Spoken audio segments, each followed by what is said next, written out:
Welcome to Penrose Learning, where we make understanding easy. In this video, I will explain how to fill Affidavit for Honhaar Scholarship. You will need to gather all your necessary documents first, like academic transcripts, proof of address, and identification. Carefully read through the entire affidavit form to understand each section before writing anything. This initial preparation saves valuable time and helps prevent common errors, ensuring a smooth process. Make sure you have a clear, organized workspace ready for accuracy. Provide your full legal name exactly as it appears on official identification documents.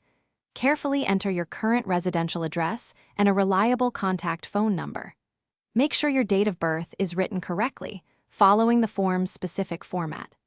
Detail your academic achievements, including recent grades and the name of your school or college, to complete this essential section.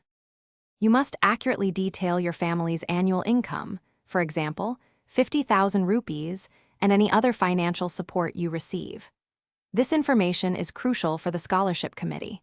Next, you will declare your commitment to fulfilling all the scholarship's terms and conditions.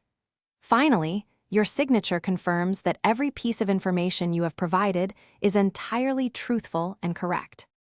Carefully choose a witness who meets the scholarship's requirements, perhaps someone over 18 years of age.